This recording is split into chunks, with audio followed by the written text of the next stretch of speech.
नमस्कार दोस्तों, स्वागत है आप सबका हमारे हिंदी ज्ञान बोध चैनल पर। दोस्तों, हम 2000 प्रश्नोत्तरी की सीरीज़ कर रहे थे, जिसमें अब तक हमने कितने कर लिए 550 प्रश्नों के ऊपर मॉक टेस्ट लगा लिया था।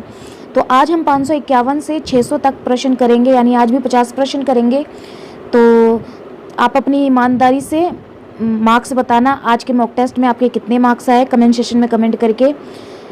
दोस्तों, आप सभी को पता है कि एग्ज़ाम पोस्टपोन हो गया है। कब एग्ज़ाम होगा ये ना आपको पता है, ये ना मुझे। तो एग्ज़ाम कभी भी कंडक्ट हो सकता है, तो आपने अपनी तैयारी पूरी कंटिन्यू रखनी है। आप अपनी तैयारी अच्छे से करते रहिए। मैं यहाँ आपका मॉक टेस्ट लेती रहूँगी। और ये मॉक टेस्ट की सीरीज़ जो मैंने चलाई है, आपको मैं पहले भी बता चुकी हूँ कि ये मैं आपको फ्री ऑफ कॉस्ट प्रोवाइड कर रही हूँ, तो आप इसका फुल एडवांटेज लीजिए। तो चलिए आज का मॉक टेस्ट स्टार्ट करते हैं। भारतेंदु हरिश्चंद्र के नाटकों की सबसे महत्वपूर्ण विशेषता कौन सी है? ये 4 विकल्प दिए हैं। मैं विकल्प नहीं पढ़ूंगी। मैं विकल्प नहीं पढ़ती हूँ, फिर भी वीडियो 15 मिनट से ऊपर तक चला जाता है। देखिए यहाँ पे अगर मैं विकल्प पढ़ने बैठ गई तो ये 1 घंटे का सीरीज़ जाएगा। मतलब हर दिन जो मैं मॉक टेस्ट लेती हूँ, ये 1-1 घंटे का मॉक टेस्ट होगा। तो यहाँ आपकी एक तरह से कह लो स्पीड भी मैं इंक्रीज़ कर रही हूँ कि 17 से 18 मिनट में आपके 50 प्रश्न सही आप कर सकते हैं, और आप करेंगे भी। ऐसी अपनी स्पीड बनाइए। और तो चलिए ज़्यादा समय बर्बाद ना करते हुए इसका सही उत्तर बताइए। इस प्रश्न का सही उत्तर क्या होगा? तो इसका सही उत्तर होगा राष्ट्रीय संस्कृति जागरण। अगला प्रश्न, किस आलोचक ने बालकृष्ण भट्ट और प्रताप नारायण मिश्र को हिंदी का स्टील और एडिशन कहा? ये 4 विकल्प दिए हैं, बताइए। इस 4 विकल्प में सही उत्तर हो जाएगा रामचंद्र शुक्ल ने। रामचंद्र शुक्ल ने बालकृष्ण भट्ट, प्रताप नारायण मिश्र को हिंदी का स्टील और एडिशन कहा था। अगला प्रश्न, धोखा, बात और भो निबंध की रचना किसने की? ये एग्ज़ाम में पूछा भी गया था 1-2 साल पहले। तो इस तरह के प्रश्न पूछे जाते हैं। तो इसका उत्तर बताइए क्या आएगा? तो इसका सही उत्तर हो जाएगा प्रताप नारायण मिश्र। अगला प्रश्न, दोस्तों मैं चाहूँ तो ये जो मॉक टेस्ट की सीरीज़ है, मैं ऑनलाइन भी इसको कंटिन्यू कर सकती हूँ। जैसे काफ़ी चैनल मैंने देखे हैं, मैं नाम नहीं लूँगी पर्टिकुलर चैनल का, वो ऑनलाइन लेते हैं। तो मैं ऑनलाइन नहीं लेना चाहती हूँ, क्योंकि ऑनलाइन अगर मैंने ये मॉक टेस्ट करवाया तो बफरिंग भी होती है, और साथ में आपके आंसर का वेट भी करना पड़ता है। तो फिर इस तरह से 50 प्रश्न जो मैंने यहाँ पे 17 से 18 मिनट में कराने हैं, वही मतलब मॉक टेस्ट आपका 1 घंटा से ऊपर 1.5 घंटा तक चला जाएगा। तो इतना समय बर्बाद नहीं करना है। आपने जितनी कोशिश करनी है कम से कम समय में सही उत्तर लगाने की, ज़्यादा समय नहीं लेना है। वहाँ एग्ज़ाम में भी आपको ज़्यादा समय नहीं मिलता है। तो इसका सही उत्तर बताइए। तो इसका सही उत्तर हो जाएगा रामचंद्र शुक्ल। अगला प्रश्न, निबंध का जनक किसे माना गया था? किसे माना जाता है निबंध का जनक? तो निबंध का जनक माना जाता है, किसको माना जाता है? तो ऑप्शन ए मोंतेड को। बड़ा अजीब सा प्रश्न है, ध्यान रखिएगा। अगला प्रश्न, किस निबंध रचना में कर्जन के भारत विरोधी कारनामों पर व्यंग्यात्मक शैली पर प्रहार किया गया था? तो दोस्तों, ये कुमुद शर्मा की 1000 प्रश्नोत्तरी हम कर रहे हैं। ये 1000 प्रश्नोत्तरी ख़त्म जैसे होगी तो मैं अपने जो 1000 मैंने खुद से बनाए हैं प्रश्न, वो हम स्टार्ट करेंगे। तो इसका उत्तर बताइए इस प्रश्न का। तो इस प्रश्न का उत्तर हो जाएगा, किस निबंध रचना में कर्जन के भारत विरोधी कारनामे पर व्यंग्यात्मक शैली पर प्रहार किया गया था? तो वो है शिव शंभू के चिट्ठे। अगला प्रश्न, महावीर प्रसाद द्विवेदी के किस निबंध में व्यंग्य शैली प्रभावी है? व्यंग्य शैली प्रभावी है महावीर प्रसाद द्विवेदी के किस निबंध में? तो उसका सही उत्तर हो जाएगा म्यूनिसिपैलिटी के कारनामे। अगला प्रश्न, आचार्य रामचंद्र शुक्ल का निबंध संकलन चिंतामणि नाम से कितने भागों में प्रकाशित हुआ? चिंतामणि नाम से कितने भागों में प्रकाशित हुआ निबंध संकलन? तो ये प्रकाशित हुआ 3 भागों में। अगला प्रश्न, नाखून क्यों बढ़ते हैं निबंध किसकी रचना है? नाखून क्यों बढ़ते हैं निबंध है ये किसकी है? नाखून क्यों बढ़ते हैं, तो ये हजारी प्रसाद द्विवेदी की है। अगला प्रश्न, इनमें से कौन सा निबंध पंडित विद्यानिवास मिश्र का नहीं है पूछा है, तो ये कौन सा आ जाएगा? आम फिर बोरा गए, ये विद्यानिवास मिश्र का नहीं है निबंध। अगला प्रश्न, राजा भोज का सपना निबंध की रचना किसकी है? राजा भोज का सपना किसकी है? ये 4 विकल्प में से, तो इसका सही उत्तर हो जाएगा शिव प्रसाद सितारे हिंद का है ये निबंध। अगला प्रश्न, इन निबंध में चंद्रधर शर्मा गुलेरी का निबंध कौन सा है? कौन सा है चंद्रधर शर्मा का निबंध? तो वो होगा कछुआ धर्म। कछुआ धर्म चंद्रधर शर्मा गुलेरी का निबंध है।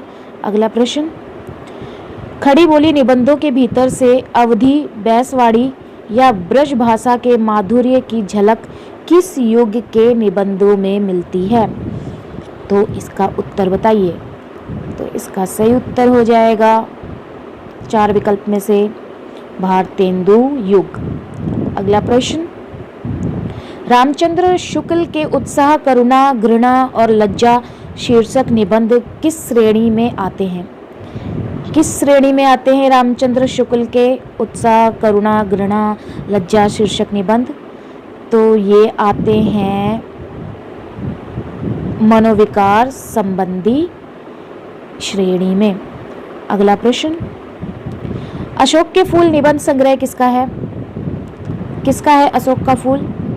तो ये है हजारी प्रसाद द्विवेदी का। हजारी प्रसाद द्विवेदी का है। यहाँ पे नीचे तक आ गया है तो इसको मत समझिएगा। आप तो मेरी आवाज़ भी नहीं सुनते हैं, मेरे टिक मार्क को ही आंसर मान लेते हैं, तो ऐसा नहीं करना है, आवाज़ भी सुननी है। अगला प्रश्न, व्यक्ति व्यंजक निबंधकार के रूप में किसे प्रसिद्धि मिली है? तो व्यक्ति व्यंजक निबंधों के रूप में प्रसिद्धि मिली है विद्यानिवास मिश्र को। हाँ, यही होगा उसका सही उत्तर। अगला प्रश्न, आत्मनेपद निबंध संग्रह किसका है? तो ये आगे का है। अगला प्रश्न, इन निबंध संग्रहों में बालकृष्ण भट्ट का संग्रह कौन सा है? बालकृष्ण भट्ट का निबंध संग्रह बताना है तो वो है साहित्य सरोज। ये बालकृष्ण भट्ट का निबंध संग्रह है। अगला प्रश्न, बैर क्रोध का अचार या मुरब्बा है, यह कथन किस निबंधकार का है? तो ये है रामचंद्र शुक्ल का। अगला प्रश्न, इनमें से कौन सा निबंध रामधारी सिंह दिनकर का नहीं है? पूछ रहा है, नहीं है, तो सही उत्तर हो जाएगा विचार प्रवाह। विचार प्रवाह रामधारी सिंह दिनकर का नहीं है। अगला प्रश्न, प्रिया नीलकंठी और रस आकेटक निबंध संग्रह में किस रचनाकार के निबंध संकलित हैं? किसके निबंध संकलित हैं? तो ये संकलित है कुबेरनाथ राय के। अगला प्रश्न, किस निबंध संग्रह में समीक्षात्मक निबंध संकलित है? किस निबंध संग्रह में समीक्षात्मक निबंध संकलित है? तो ये है आस्था के चरण में। अगला प्रश्न, गेहूं और गुलाब किस निबंधकार का है? तो ये निबंध है रामवृक्ष बेनीपुरी का। अगला प्रश्न, इनमें से कौन सी रचना निबंध की श्रेणी में आती है? निबंध की श्रेणी में कौन सी रचना आती है? तो ये आती है निबंध की श्रेणी में, तो मजदूरी और प्रेम निबंध की श्रेणी में आते हैं। अगला प्रश्न, बाकी कोई नाटक है, कोई एकांकी है, तो निबंध पूछा है तो वो मजदूरी और प्रेम है। अगला प्रश्न, दूसरी परंपरा की खोज पुस्तक के लेखक कौन है? दूसरी परंपरा के खोज पुस्तक के लेखक हैं नामवर सिंह। अगला प्रश्न, रामविलास शर्मा की आलोचनात्मक कृति निराला की साहित्य साधना कितने भागों में प्रकाशित है? निराला की साहित्य साधना कितने भागों में प्रकाशित है? तो ये कृति है रामविलास शर्मा की। इसमें दो तरह के प्रश्न बन रहे हैं। निराला की साहित्य साधना किसकी है? तो ये रामविलास शर्मा की। और ये कितने भागों में प्रकाशित है? तो ये 3 भागों में प्रकाशित है। अगला प्रश्न, बद्री नारायण चौधरी प्रेमघन ने किस पुस्तक के अनुवाद की आलोचना की है? इसका उत्तर बताइए 4 विकल्प देख के। तो सही उत्तर हो जाएगा, किस पुस्तक की अनुवाद की आलोचना की है? तो ये की है संयोगिता स्वयंवर की।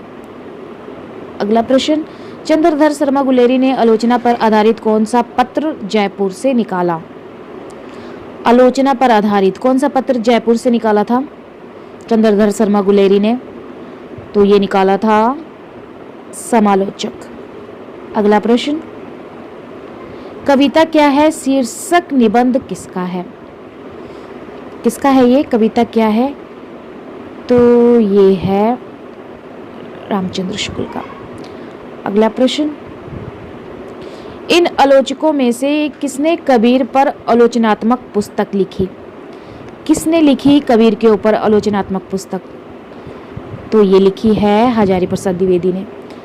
अगला प्रश्न, आचार्य रामचंद्र शुक्ल की पहली सैद्धांतिक आलोचनात्मक पुस्तक कौन सी है? तो क्या पूछा है? आचार्य रामचंद्र शुक्ल की पहली सैद्धांतिक आलोचनात्मक पुस्तक कौन सी है? तो ये है काव्य में रहस्यवाद। अगला प्रश्न, बिहारी के काव्य सौंदर्य का सम्यक विवेचन करने वाली पहली आलोचनात्मक पुस्तक कौन सी है? इस प्रश्न का सही उत्तर बताइए, कौन सा आएगा?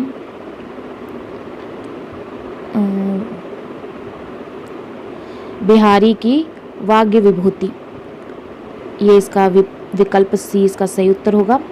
अगला प्रश्न, सैद्धांतिक आलोचना के क्षेत्र में सबसे महत्वपूर्ण योगदान किसका है?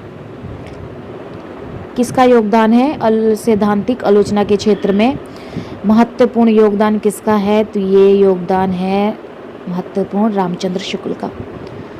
अगला प्रश्न, पद सिंह शर्मा ने किस आलोचना का सूत्रपात किया? तो किसका किया? तो ये किया तुलनात्मक का। अगला प्रश्न, आधुनिक हिंदी आलोचना के बीज शब्द किसकी पुस्तक है? आधुनिक हिंदी आलोचना के बीज शब्द, ये पुस्तक किसकी है? तो ये पुस्तक है बच्चन सिंह की। अगला प्रश्न, इन पुस्तकों में से कौन सी लक्ष्मीकांत वर्मा की है? ये 4 विकल्प में से लक्ष्मीकांत वर्मा की पुस्तक कौन सी है? तो ये है नई कविता के प्रतिमान। नई कविता के प्रतिमान लक्ष्मीकांत वर्मा की पुस्तक है। अगला प्रश्न, अनुसंधान परक आलोचना का विकास किस पत्रिका के प्रकाशन से हुआ? अनुसंधान परक आलोचना का विकास किस पत्रिका के प्रकाशन से हुआ? तो ये हुआ नागरी प्रचारणी पत्रिका से। अगला प्रश्न, आज के प्रश्न बहुत ही अच्छे हैं, मुझे बहुत पसंद आए आज के प्रश्न। काव्य में अभिव्यंजनावाद पुस्तक किसने लिखी? काव्य में अभिव्यंजनावाद पुस्तक लिखी है लक्ष्मी नारायण सुधांशु ने। अगला प्रश्न, लोक नारायण और हिंदी साहित्य आलोचनात्मक ग्रंथ किसका है? लोक नारायण और हिंदी साहित्य आलोचनात्मक ग्रंथ है रामविलास शर्मा का। रामविलास शर्मा की जितनी भी आलोचनात्मक कृति है आपको सब याद होनी चाहिए उसके सन के साथ। कम से कम करीब 22 से 23 होंगी, 22 प्लस ही होंगी, कम नहीं होंगी, तो ये आपको सारी याद होनी चाहिए। अगला प्रश्न, छायावाद पर पंत जी द्वारा लिखी गई आलोचनात्मक पुस्तक कौन सी है? छायावाद पर पंत जी द्वारा लिखी गई आलोचनात्मक पुस्तक है छायावाद पुनर्मूल्यांकन, ये लिखी गई है। अगला प्रश्न, इन आलोचनात्मक कृतियों में रामविलास शर्मा की कृति कौन सी है? कौन सी है रामविलास शर्मा की कृति? तो है भाषा और समाज। अगला प्रश्न, मिश्र बंधुओं की किस कृति ने तुलनात्मक आलोचना को आगे बढ़ाया? किसको बढ़ाया? तो ये बढ़ाया हिंदी नवरत्न को। अगला प्रश्न, इनमें से शोधपरक आलोचना का उन्नायक कौन है? कौन है? तो वो है श्याम सुंदर दास जी। अगला प्रश्न, इनमें से आलोचनात्मक ग्रंथ कौन सा है? आलोचनात्मक ग्रंथ कौन सा है इनमें से? तो वो है फिलहाल। अगला प्रश्न, इनमें से कौन सी कृति निबंध की श्रेणी में रखी जाती है? निबंध की श्रेणी में कौन सी कृति रखी जाती है? तो लिखी कागज कोरे, ये निबंध की श्रेणी में रखी जाती है, मतलब ये निबंध ही है। अगला प्रश्न, साहित्य जन समूह के हृदय का विकास है, यह कथन किस निबंधकार का है? तो ये निबंध है बालकृष्ण भट्ट का। अगला प्रश्न, क्रोचे के अभिव्यंजनावाद को किस आलोचक ने भारतीय वक्रोक्तिवाद का विलायती उत्थान माना है? देखिए कितना अच्छा प्रश्न है। तो इसका सही उत्तर बताइए, किस आलोचक ने माना है? तो ये माना है रामचंद्र शुक्ल ने। अगला प्रश्न, कृष्ण बिहारी मिश्र ने अपनी पुस्तक देव और बिहारी में आलोचना की कौन सी पद्धति अपनाई है? तो ये अपनाई है तुलनात्मक पद्धति। अगला प्रश्न, मनोविश्लेषणवादी समीक्षा के क्षेत्र में किस आलोचक का नाम सम्मिलित, ये देखिए यहाँ पे पूछा है, नहीं है।